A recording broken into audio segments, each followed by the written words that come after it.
नमस्कार, प्रणाम। कैसे हैं आप लोग? आई होप कि आप लोग अच्छे होंगे। आज हम नया टॉपिक लेकर आए हैं और सब्जेक्ट का नाम रहेगा जियोग्राफी यानी भूगोल। उसमें हम लोग पढ़ेंगे 6 क्लास का। देखिए बुक। 6 क्लास में पहला चैप्टर है हमारा सौरमंडल। तो आज उसी पर जो है बात विचार होगा कि हमारा सौरमंडल यानी हमारे इस सौरमंडल में क्या सब पाए जाते हैं और क्या सब नहीं पाए जाते हैं। ऐसी कौन सी चीज है जो दिखाई भी देती है और कौन सी चीज है कि कितने सालों के बाद दिखाई देती है। वो तमाम सी चीजों पर आज बातें होगी। तो सबसे पहले हेडिंग दो, लिखो जियोग्राफी। GEOGRAPHY। जियोग्राफी का मतलब होता है भूगोल।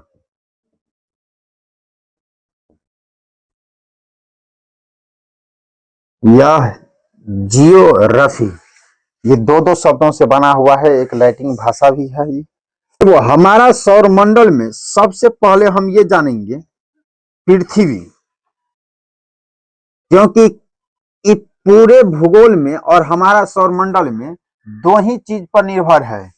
एगो पृथ्वी पर, जिसे इंग्लिश में EARTH अर्थ बोलते हैं, और एगो है सूर्य पर, जिसे इंग्लिश में सन बोलते हैं। बस इसी पर टिका है सारा ये सौरमंडल। आया समझ में? तो पृथ्वी और सूर्य, इन दोनों का खेल है रे बुआ। इन तमाम लेसन नंबर पहला में यानी अध्याय नंबर पहला में। तो सबसे पहले हम पृथ्वी का आकार जो है इस सबको मिटा देते हैं।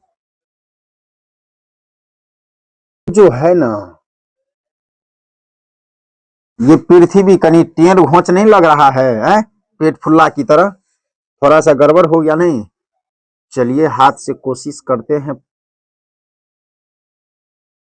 ये ठीक नजर आ रहा है ना? यहाँ भी ये जैसे लगता है बाहर हो गया है। तो कब होगा पूरा बढ़िया से अभिषेक?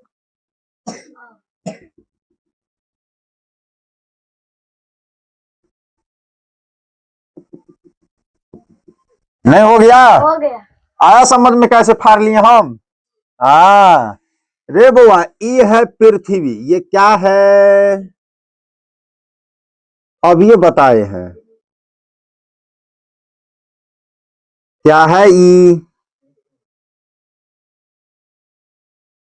हो गया। आया समझ में? ये है पृथ्वी। रे बुआ, इसमें दो लाइन खींची हुई रहती है, एगो इधर से इधर, एगो इधर से इधर। आया समझ में तेरे को? रे बुआ, ई वाला लाइन जो है ना, ये 0 डिग्री अक्षांश को दर्शाता है। क्या चीज को? अक्षांश। ये अक्षांश रेखा है। रे बुआ, ये 0 डिग्री देशांतर रेखा है। कौन रेखा? देशांतर रेखा। हाथ का रेखा नहीं, और न तो वो वाला रेखा। आया समझ में? ये देशांतर रेखा और ये अक्षांश रेखा है। समझो बुआ, ये जो पृथ्वी पर जितने भी लाइन घिंचा हुआ है, आया ना माधव समझ में? पृथ्वी पर जितना भी लाइन घिंचा हुआ है वो एक भी वास्तविक नहीं है। सब क्या है? काल्पनिक है।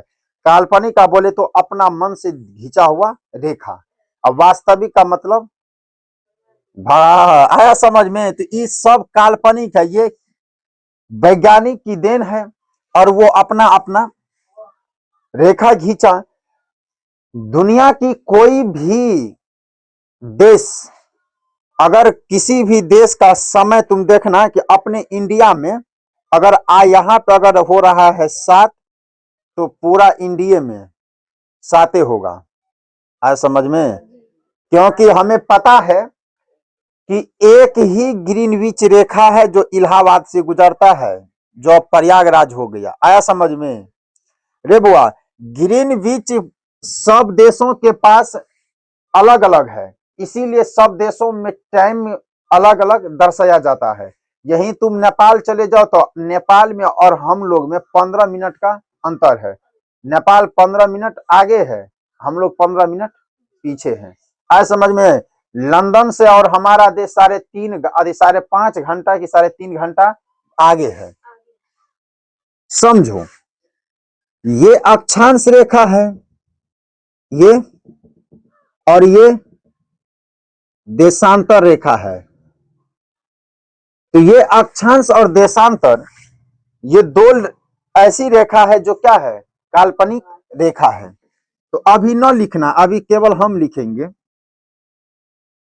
पृथ्वी पर रे बुआ एगो चीज और याद रखना, ये है उत्तर, ये है। उत्तर में जब मुंह खड़ा करेंगे दहिना साइड जो हाथ आएगा वो हो जाएगा पूरब, क्योंकि हमें पता है ये क्या है, उत्तर। तो अगर मेरा मुंह अभी उत्तर की ओर है तो दाहिना हाथ ये हुआ, तो कैमरा की तरफ। तो कैमरा किस साइड में है, बोलो ना, पूरब साइड में। कैमरा के जस्ट अपोजिट पश्चिम, तो इसका मतलब यहाँ कैमरा है, और तो ये हो जाएगा बुआ रे पश्चिम। तो लिखना पृथ्वी पर उत्तर से दक्षिण, ये ऊ दे के आप मार देते तो समझ है ना, उत्तर से दक्षिण की ओर, उत्तर और दक्षिण की ओर 0 डिग्री देशांतर रेखा खींची गई है, जो एक काल्पनिक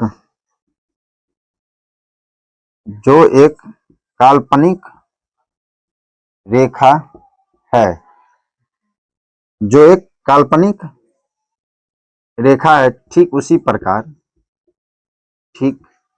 उसी प्रकार 0 डिग्री अक्षांश रेखा भी एक काल्पनिक रेखा है। आया समझ में? तो 0 डिग्री अक्षांश और 0 डिग्री देशांतर ये वास्तविक रेखा न है, ये काल्पनिक रेखा है। रे वो जैसे जैसे इसको आगे बढ़ेंगे तो इसे ही हम बोलते हैं क्या चीज पता है, भू मध्य रेखा। कौन रेखा? हाँ, इसी 0 डिग्री जो अक्षांश है इसे ही बोलते हैं हम लोग क्या, भू मध्य रेखा। इससे जस्ट ऊपर चले जाएंगे रे बउआ 30 डिग्री पर। यहां अगर 30 डिग्री है और 30 डिग्री यहां नीचे, यहां भी, तो याद रखना, अभी इतना विस्तार नहीं, अभी छोटी छोटी बातें, चलो ये बाद में पढ़ाएंगे, कभी तो बताएंगे कि कितने बीचों के बीच की दूरी में टेम्परेचर हाई रहता है। टेम्परेचर हाई का मतलब गर्मी ज्यादा रहता है, और कहाँ गर्मी कम रहता है। बुआ रे 30 डिग्री ये भूमध्य रेखा से 30 डिग्री उत्तर और 30 डिग्री दक्षिण, इन दोनों में जो है ना बुआ, सबसे ज्यादा गर्मी पड़ता है, सबसे ज्यादा गर्मी पड़ता है। तो अभी इतना नहीं, जब हम पढ़ाएंगे तुमको उच्च निम्न दाब, तब इसमें जो है ना पढ़ाई होगा। अभी फिलहाल सबसे पहले हम जान लेंगे हमारा सौर मंडल में कि ग्रह क्या गो है। आया समझ में? तो ग्रह होता है 8 गो।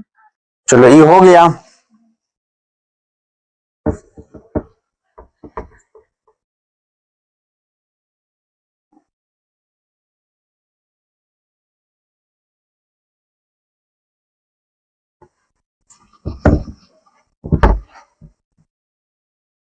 चलो यहां से लिखते हैं, लिखो सौर मंडल।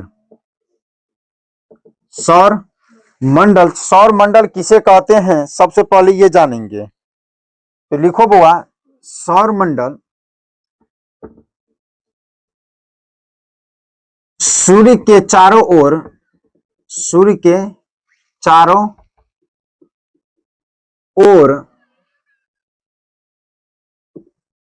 ग्रह, क्षुद्र ग्रह और धूमकेतु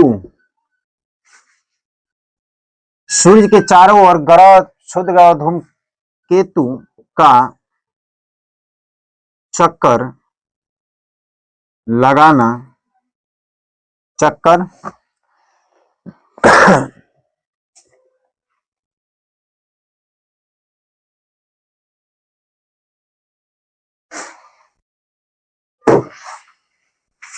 चक्कर लगाना और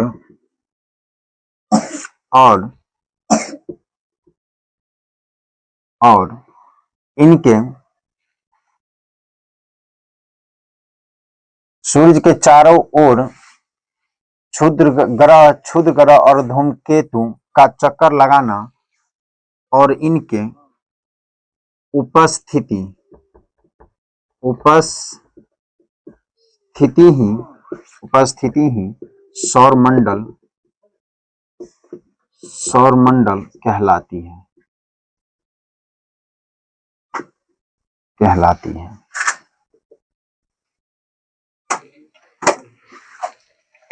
देखो बात समझो। अब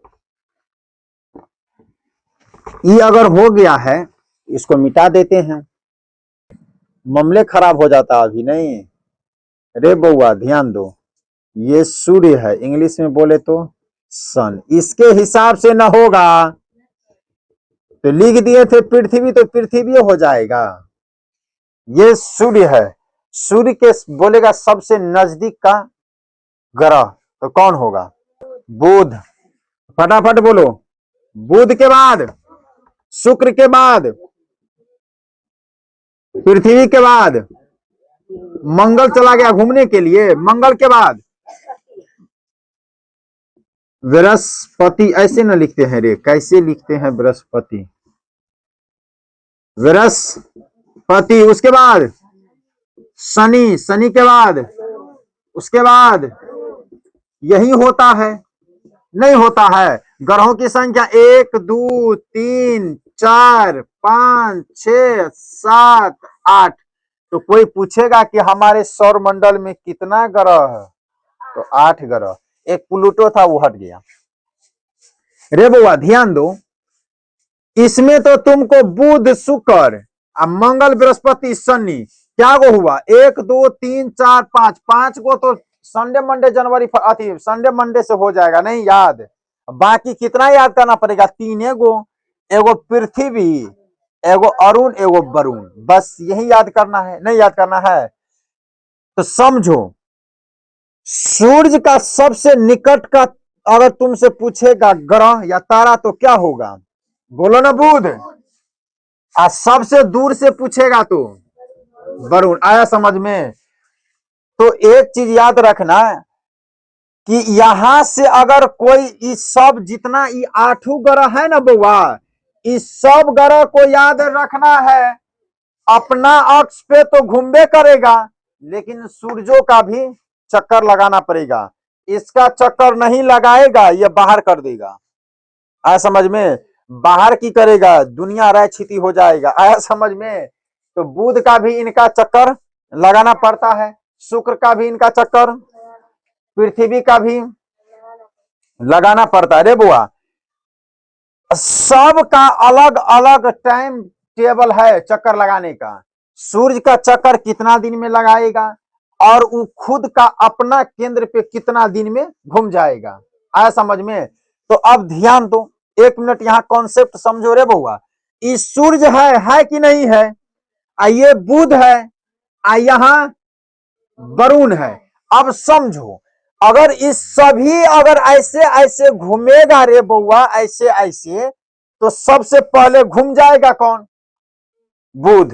नहीं समझा बात? क्यों घूमेगा? क्योंकि नजदीक में है। आया समझ में? अब समझो, ऐसे ही जब आर्मी का रैली होता है तो ऐसे ही चक्कर लगाना पड़ता है। यहां से यहां तक क्या करेगा? बैठा देता है पहले आदमी को। कम से कम एगो बैच में जो लड़का को दौड़ाता है तो 230 से लेकर 300 तक, 230 से लेकर 300 तक इतना को एक बार में दौड़ाता है आर्मी के रैली में। आया समझ में? अब समझो रे बउआ, ई मैदानमा है, क्या है ई? मैदान है ये। आज जब यहां से कोई बच्चा का लाइन लगाता है 290 का, मान लो 200 का, तो रे बउआ जो यहां रहेगा उसको तो ज्यादा ना दौड़ना पड़ेगा। आया समझ में? दौड़ रहता है 1600 मीटर का, कितना मीटर का? 1600 मीटर का रहेगा बउआ। इसका मतलब है कि इ लड़का के पास मैदानमा यहां से हो जाएगा, ऐसे नहीं हो जाएगा, तो मेहनत तो करना पड़ेगा। लेकिन जो यहाँ जो टिनटिनवा है, सुखेलवा, अब सुबह नहीं, इनको तो बस कहां से ऐसे दौड़ेगा, मैदान के पूरा सटल सटल नहीं दौड़ेगा। ई जो दूसरा नंबर पे, इसको थोड़ा सा अधिक दौड़ना पड़ेगा, नहीं दौड़ना पड़ेगा। अब फिर तीसरा नंबर है, उसको ऐसे करते करते रे बउआ इस वाले को सबसे ज्यादा दौड़ना पड़ता, नहीं दौड़ना पड़ता है। तो समझो इस 1600 मीटर के लिए जैसे ही, अच्छा ठीक है, आ रहे, जो सबसे दूर में है उसको सबसे ज्यादा दौड़ना पड़ेगा। आया समझ में? मान लो ये घर है और इस रूम के तुमको बोलेगा, कोई किसी की गेटे के बाहर खड़ा कर देंगे, बोले ऐसे घूम जाओ, तो तुरंत घूम जाएगा। और लाइन यहां से लगा देंगे पानी टंकी तक, और तब उसको बोलेंगे कि घर का चक्कर लगाओ, तो तो ऐसे ऐसे दौड़ के आएगा, नहीं आएगा दौड़ के, तो चक्कर ज्यादा लगाना पड़ता है। वैसे ही समझो कि अगर ये 1600 मीटर है आर्मी दौड़ का, तो सब बच्चा चाहता है कि मेरा बैठक कहाँ हो, यहां हो। आ समझ में? तो इनके पीछे भी 10 लाइन रहता है ऐसे, और यहां तक भी क्या गो लाइन रहता है, 10 गो। और सबके 10-10 गो पीछे पीछे ऐसे लाइन लगा दिया जाता है आर्मी दौड़ में। अब बोलेगा एक बार भिसिल मारेगा, भिसिल मारने का मतलब पीपी लेके सीटी, अब समझ के दौड़ना शुरू। तो जो सबसे नजदीक में रहता है वही जल्दी तर क्वालिफाई करता है, और जो यहां रहता है ना बुआ आर्मी दौड़ में, तो उर्रवार के यहां आ जाता है। आया समझ में? वो क्या करता है, जब तक यहां से यहां तक दौड़ेगा कि सट जाता है, उसको पता रहता है कि अगर हम इसी लय में दौड़ते रहेंगे तो हम 1600 मीटर में कम से कम 3 किलोमीटर दौड़ जाएंगे, हम फेल हो जाएंगे। इसीलिए यहाँ वाला बच्चा जब दौड़ना शुरू करता है तो सीधा कंचियाते कंचियाते यहाँ, तब दौड़ होता है। तो वैसे यहाँ तो बुआरे लड़का कंचिया जाता है, लेकिन इसमें तो कंचियाने और फंचियाने की कोई बात ही नहीं है। ये वरुण को होगा कि हम बुध के स्थान पर आ जाए, चक्कर लगा दे, होगा कभी? तब समझो कि हम लोग भी संकट में हो जाएंगे। इसीलिए याद रखना बुआ, इन सभी का टाइम पीरियड अलग अलग है।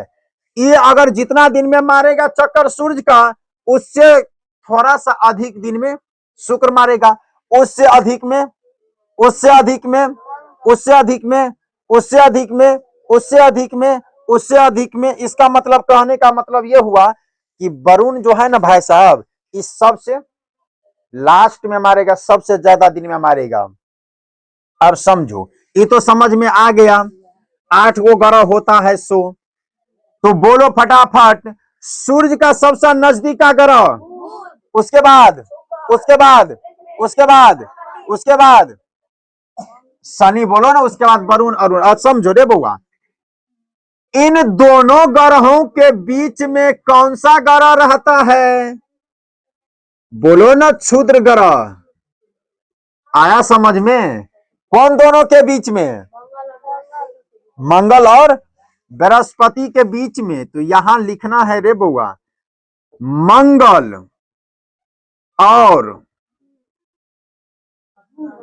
बृहस्पति। लिखने में गड़बड़ा जाता है नहीं रे, बृहस्पति, मंगल और बृहस्पति ग्रहों के बीच में, ग्रहों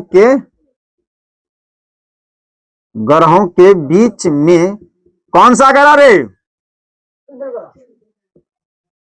क्षुद्र ग्रह पाया जाता है। समझो रे बुआ, इसमें और एगो लॉजिक है। बृहस्पति जो है ना, इसको ज्यादा मेहनत करना पड़ता है। किसको? बृहस्पति को।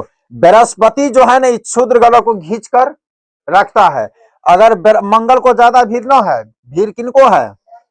अगर बृहस्पति को अगर छोड़ दिए, बृहस्पति किनको? क्षुद्र ग्रह को, तो ये यहां न आकर सीधा यहीं पर आकर अटैक होता है। आया समझ में?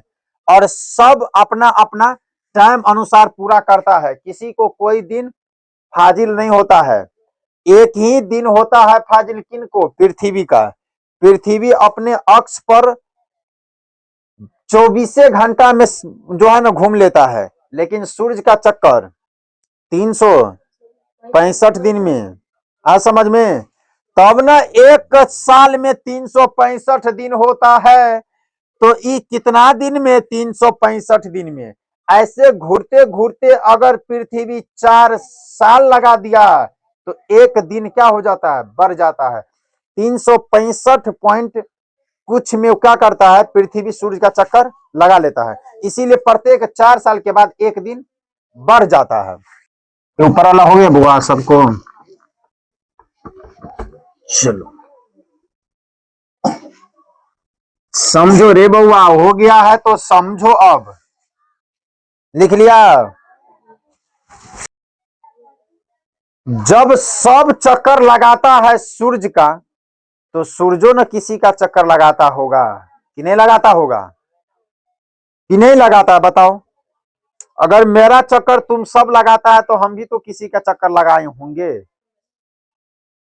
तो समझो वैसे ही है सूर्य जो है ना, सूर्य नहीं होता है, सूर्य होता है। सूर्य, ये उसको हम लोग सूर्य बोलते हैं। सूर्य देवता जो है ना, वो आकाश गंगा के केंद्र का चक्कर लगाता है। किसका? आकाश गंगा का केंद्र का चक्कर लगाता है। और वो चक्कर सूर्य आकाश गंगा के केंद्र का चक्कर सूर्य 22.5 करोड़ वर्ष में लगाता है, जिसे ही हम ब्रह्मांड वर्ष कहते हैं। आ समझ में? हाँ, तो ये चीज नहीं बताए थे उस दिन। रे बुआ लिखो, ऐसे स्टार दे दो। लिखना है सूर्य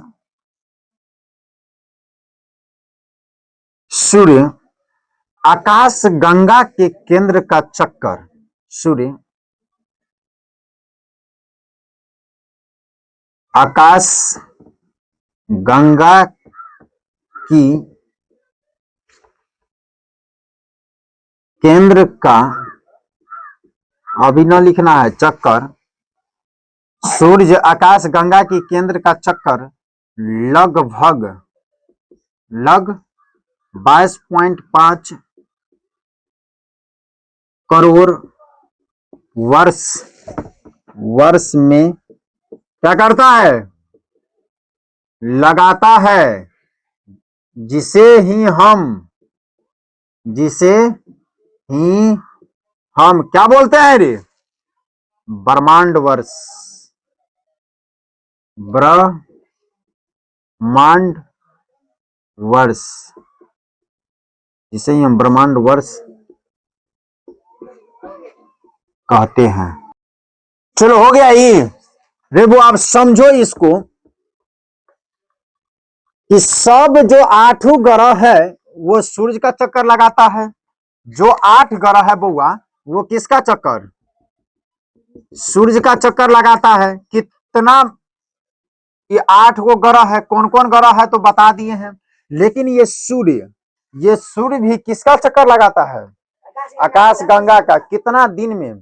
तो 22.5 करोड़ वर्ष में, जिसे ही हम ब्रह्मांड वर्ष कहते हैं। आया समझ में? कौन? वो आएगा थोड़ी। 22.5 करोड़ खत्म हो जाएगा दुनिया। समझो रे बुआ। अब किसी किसी को मन में यह होगा कि सर सूरज तो निकलता है पूर्व से और सीधा जमीन पे उसका प्रकाश आ जाता है। नहीं, लेकिन ऐसा नहीं है। सूर्य की प्रकाश को धरती पर आने में कम से कम 8 मिनट समय लगता है। आया समझ में?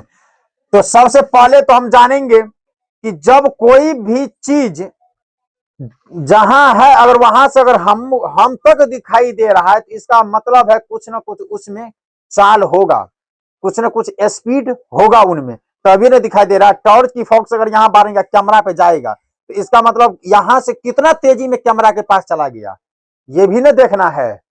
आया समझ में? तो समझो रे बुआ।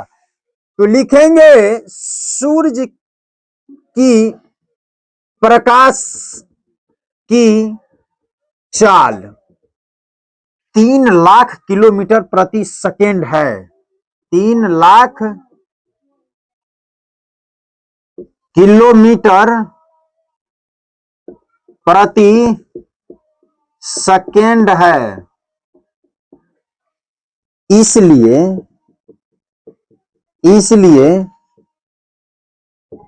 सूर्य की प्रकाश को धरती पर आने में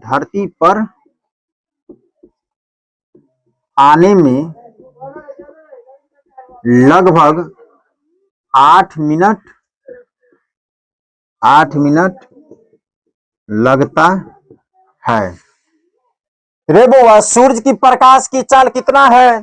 3 लाख किलोमीटर प्रति सेकेंड है। आए समझ में? और धरती पर सूर्य की प्रकाश को आने में कितना समय लगता है? 8 मिनट लगता है। तो लिखो, किलोमीटर प्रति सेकेंड है, यहां ऐसे ऑब्लिक देना है। इसीलिए सूर्य की प्रकाश को धरती पर आने में लगभग 8 मिनट, 8 मिनट रे बुआ, 8 मिनट और 20 सेकेंड यहां लिख दो, हटाओ।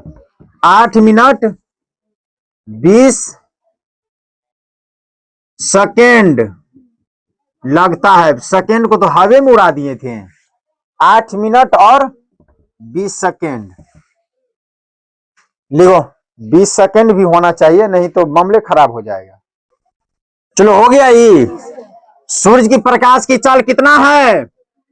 3 लाख किलोमीटर प्रति सेकेंड। मिनट नहीं है, सेकेंड है। और इसीलिए सूर्य की जो रोशनी होती है, यानी धूप, हम तक पहुंचने में कितना समय लगता है? 8 मिनट 20 सेकेंड। आए समझ में? अब इससे आगे पढ़ेंगे अगले क्लास में रे बुआ कि ये सूर्य है, सूर्य की आंतरिक भाग को क्या कहते हैं, बाहरी भाग को क्या कहते हैं, इस सब पे विचार करेंगे अगले क्लास में। आए समझ में? आज के लिए इतना ही। इसमें कम से कम 3 क्लास लगेगा इस टॉपिक को खत्म करने के लिए, पहला चैप्टर का हमारा सौर मंडल में। इसमें अभी बहुत सारा बाकी है। देशांतर रेखा को क्या क्या क्या कहते हैं, उसके बाद अक्षांश रेखा को क्या क्या कहते हैं, अक्षांश रेखा कितने महाद्वीपों से होकर गुजरती है, कितने देशों से होकर गुजरती है, ये सारा चीज अगले क्लास में 3 क्लास होगा। यह पहला हुआ, दूसरा और तीसरा, यानी 2 क्लास और होगा इस पर, उसके बाद खत्म। आ समझ में? चलो, आज की क्लास यहीं। अगले दिन पढ़ेंगे हम लोग सूर्य का आंतरिक भाग और बाहरी भाग को क्या कहते हैं।